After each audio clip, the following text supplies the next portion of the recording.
Monarky Season 5, aka Grid Wars, is coming soon. Real soon. So, to catch you up on the last 4 seasons and go even a little further back to how our story played out into joining the Monarchy, we've got a story to tell, which kicks us off 4 years ago, thrusted onto aberration by an ominous tentacly talking professor from the depths, challenging us and portaling us through to a closed tech casket, locked away until an uncanny duo discovered our slumber, awakening us just in time to escape a booby-trapped platform and recruiting me into their tribe. Okay, who are you? Oh, man. Raasclark.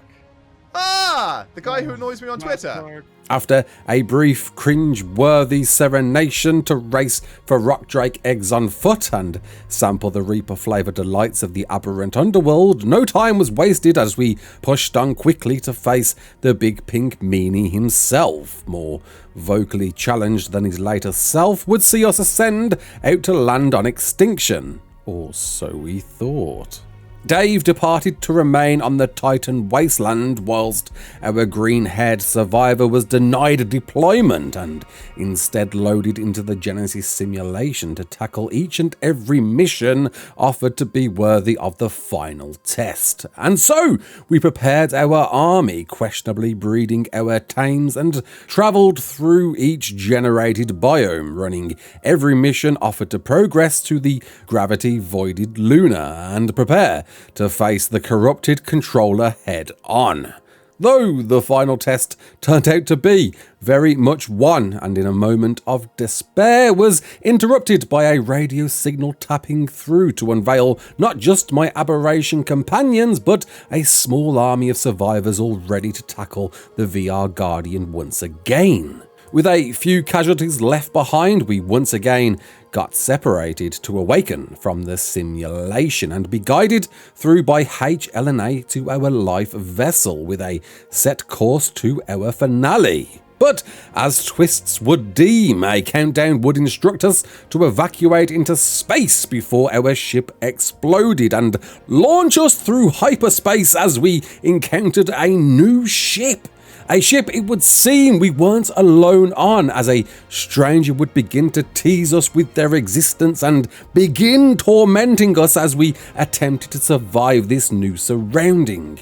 But in some sheer luck in searching for our lost Reaper, we discovered their base, and after even more trolling and finally beating every mission offered, we gave chase on an Astro Delphis and barrel rolled our way through to confirm their home, of which we offered some retaliation. After a laborious battle finally entering Hunter's stronghold, we reached our nemesis just in time to witness him phase off the map and leave me little else choice but to blow it all in spite, leaving us the ever-mutating Rockwell to face off in his final form. Though, unlike most survivors, it turned out Rockwell offered our Bob a choice, and unwittingly played on to expect a continuation into Santiago's footsteps, but our veiny friend had other plans and propelled us in a different direction, back to the many arcs undiscovered to fall through to and land in a mysterious Nordic offering, filled with other budding survivors. Collectively, we dubbed ourselves the Monarchy, a collection of players all yearning for companionship, adventuring, but most importantly, at least for me, competition. And how exactly it would play out, we were yet to figure out, but opted to all congregate in a neutral location for an introduction and then race to our favoured base locations and prepare to raid each other for haircuts. Who knew? Which kicked off quickly enough, offering some return back to my first raider, who then retaliated once again and offer a gift wyvern that I'd eventually spit back by flying into his turrets and then raid them back again. With raid and defense ideas cooking up, we began to form alliances with our new companions and went adventuring Fjorda to meet some unexpected demise and a lot of antics. Faced off against the ARK's first mini guardian, Itsy Bitsy, before meeting back up with our friendly nemesis to agree a ceasefire, only to be double-crossed once again with a pocket giga. So, in preparation for the next raid, went looking for other bases with some sneaky, not so sneaky tracking devices, squashed our beef temporarily to initiate a PvP event formerly known as the Pineapple Wars, and then raided our opponent again. With tensions high, we all adventured the remaining artifact caves, with some chilling encounters en route, but throughout worked on defenses in preparation for any other would-be raider. And before a sneaky visit to Cap's floating base for a cheeky haircut, all grouped up once again to take on the latest addition to Fjorda with our mech squad, which we battled through well enough until the saga continued with another double cross, so in anger returned with my own pocket giga, perhaps taking out a few innocents en route. So it was time to quickly unlock as many techgrams as possible, facing off against the main guardians just in time to defend my grains from everyone that had teamed up for revenge following that giga escapade. Conceding in a truce following a lengthy standoff, we faced the remaining mini-guardians, Steinbjorn, Hattie and Skull, and celebrated Terrifier reaching 100,000 subscribers, yay, before our party was rudely interrupted by a familiar Genesis 2 nemesis uncryoing a King Titan to leave us no choice but to race through a close-by portal, dropping us into a lost island. With no way back to Fjorda, we agreed on the same rules with a small twist and raced to our new chosen base locations, encountering the new unfamiliar creatures, attempted to tame all, which took 20 actual hours, and then got shamed by the most elaborate trap design Cap had built yet. Thanks for that. In progression, discovered our new haircut rewards had been replaced with bounties to claim in taking wanted monarchs dead or alive, and with the incentives driving up, raided our Fjorda double crosser and almost everyone else I could to rack up a nice tidy score. No! Terra had other ideas, which got a bit awkward as he began to bargain a deal, and in some blind sense of pride, I quit and left the ARK. Left the Monarchy.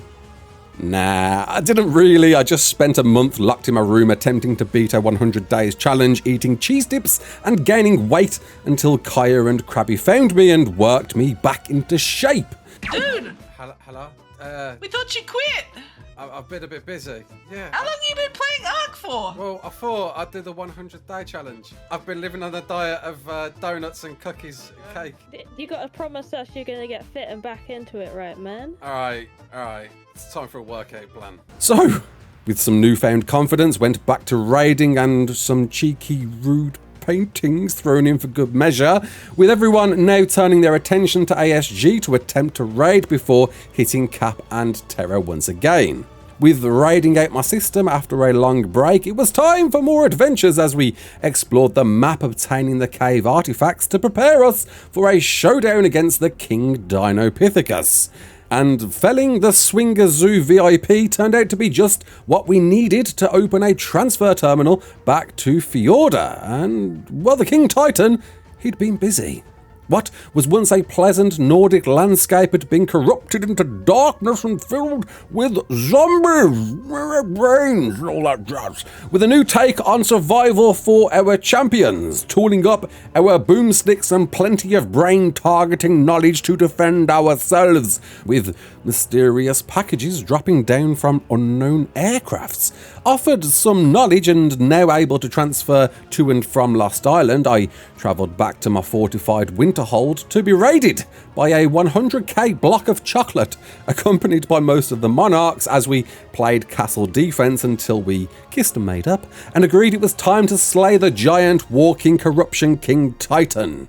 Preparing for the battle, we tamed the ice, forest and desert titans and made a stand in the realms of Asgard, unknowing a countdown timer was ticking to launch a nuke from space, of which sure enough launched as we slayed the giant, connecting with Fjorda and blowing everything to smithereens, reshaping Fjorda as we knew it.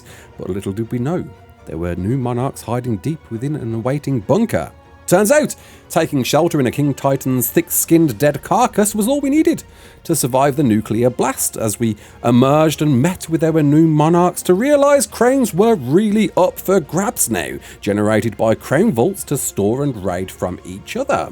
So, the competition began again, this time racing for Teach's base location, knowing now how difficult it was to raid previously, amassed a new army of raid-worthy creatures, farmed, grinded and built a serious plethora of defences before feeling satisfied enough to begin raiding for crowns myself, with an agreement whoever owns the most crowns by the end of the season. The race was on, as attempts were made as often as possible, pausing for a while to agree a team up to face off the new reformed map Guardians. But upon our third and final kill of the original lineup, as the dragon's head hit the dirt, the volcano became disrupted, awakening a new catalogue of dinosaurs and a new menace to defeat. With the grind back on, distractions were delivered with a bit more trolling, encouraging an army to breed, and after a more fun than it should have been sheep picking event, teamed up to fight Alpha Fenris Sulfur with our battle pigs. Still on battle preparations, Dave had other plans, as him and Cap had plotted to raid me, which turned into a longer night than we all expected, but an inevitable success, as we pretended to forget over a stunt-performing hover skiff race before hitting back at Cap with his own gravity-defying methods, and then learning titanosaurs could breed. So, with everyone who'd agreed our bit more friend would receive a full complement show, executed a well-prepared plan to attack Helm's Deep from all angles, saving the secret breeding weapons until the time was right.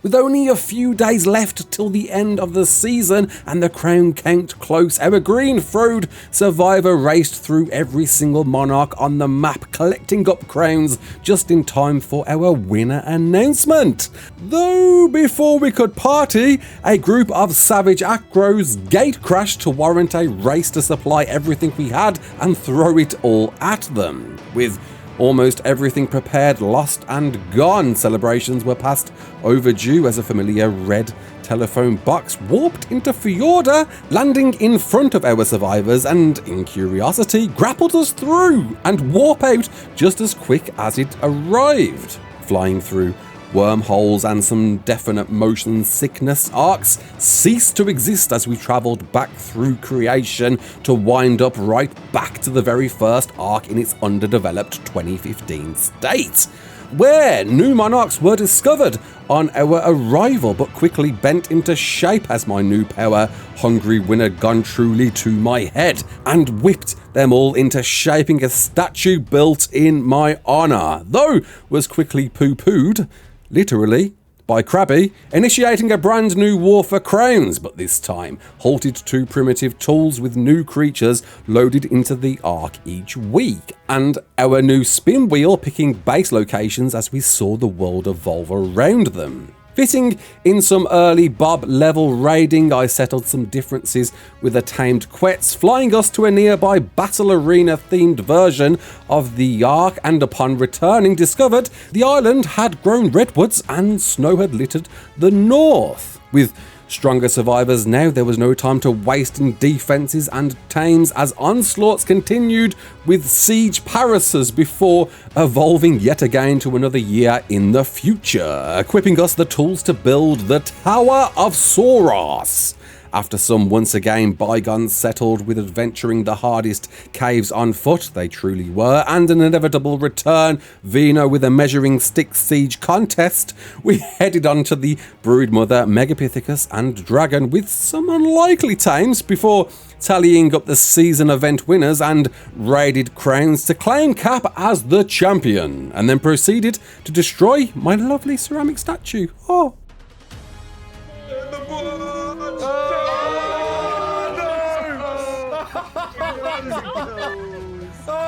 Oh no! on my balls. Roll down the hill. Tech Cave up next went swimmingly well as we ventured down to teleport through and beat the Overseer, sending us onwards to an expected scorched earth, though a not quite a vacant scorched earth, as others were revealed to be already settled here.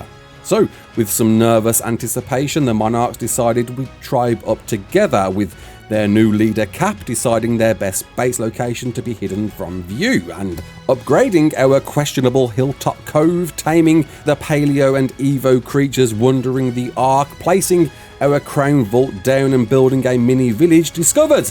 The others are all spread across this Ark and plotting to raid us. So, not a moment too soon, we built a stronghold for our crown vault, tamed as many defense creatures as possible, and headed on to fight the Manticore for an ascending escape. But no ascension was rewarded, beckoning us to gather every resource, including a long-winded Titanotame and plans dictated by Cap for the best defense, which turned out to be just in time. Surrounded by wyverns from all angles, the seemingly last stand of the Monarchs concluded with an inevitable loss, overwhelmed and outnumbered, but with so many around celebrating allowed us to blend in and sneak an escape, parachuting to our plan B as we mounted our primal steeds and galloped to the Colosseum, revealing a door to the original Scorched Earth Tech Cave and ascension to glide through space once again, but land on an aberration still back in time, just as it was due a demolition. As doom approached, Saviour came in the form of a spaceship with its crew, introducing us to our new Monarchs, and hope to escape brought from Solo sacrificing themselves as we hyper-speeded into the pinkness of space. Before long, and a poor pilot I'm sure flew us into a meteor shower, spiraling our spacecraft towards a meteor infecting ARK, needing everyone to abandon ship and slowly meet back up with each other to find the crash site, and a note left from Cap he'd ventured north to place a crown vault down, thinking it might help to find a way off the Ark. Who knew? With one final captain's log to order us build in specific locations and prepare to meet him in the north. And so the adventures began again, travelling TNI Stellar, discovering new creatures and fighting through dungeons to beat alpha variants, until eventually we tamed strong enough creatures to venture within the cold, harsh climates. With Cap nowhere to be seen and a vault placed without any crowns generated, our heroes were informed Cap had some other ideas up his sleeve, but may be the last we hear from him. So we focused on obtaining artifacts in some of the most punishing gauntlet caves we'd faced yet, preparing to face the Ark's Guardians. But I got a little bored of all this friendly fun time, so plotted a bit of trolling, and obviously they retaliated. Yeah, because you do that when you troll someone, they troll you back.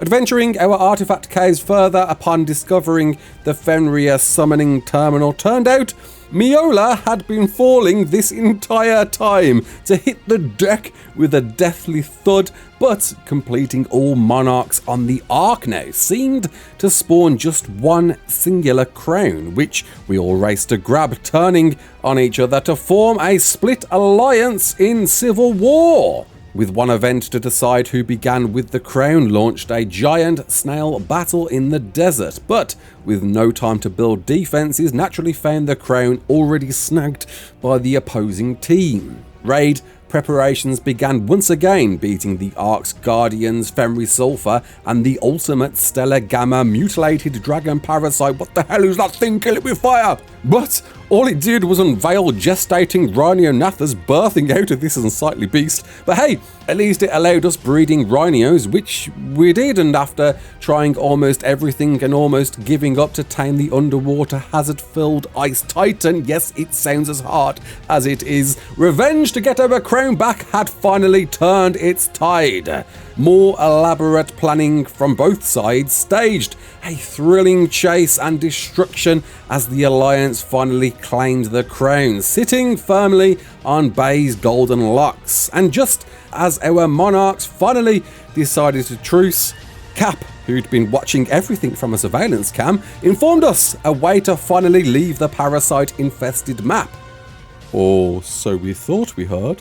It's very important that you kill Alpha Stella.